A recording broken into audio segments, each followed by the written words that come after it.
Pagdating sa quality niya, talagang hindi kayo magsisisi dahil high quality yung pagkakagawa ng flat seat na to.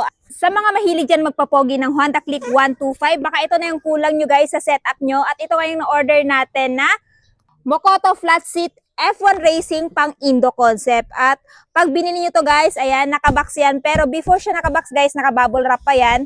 Tapos, ito yung makukuha nyo, no? So, naka-bubble wrap din siya sa loob at the same time, naka-plastic pa yan. So, safe na darating sa inyo yung flat seat ni Mokoto na pang Indo concept. At kita nyo naman guys, pagdating sa quality niya, talagang hindi kayo magsisisi dahil high quality yung pagkakagawa ng flat seat na to. At the same time, napakaangas din ng kanyang embroidered na logo dyan na pang Indo. Tapos yung design niya dito, inspired sa F1 Racing na flag. O, diba? Pati dito.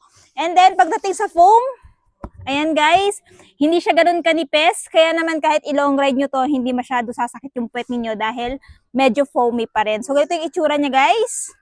At, eto naman yung sa likod. So, buong upuan po yung makukuha nyo kapag in-order nyo po itong Mokoto Flat Seat F1 Racing na pang Indo concept. Ayan, so this one guys is pwede kay Honda Click version 1, version 2 at version 3.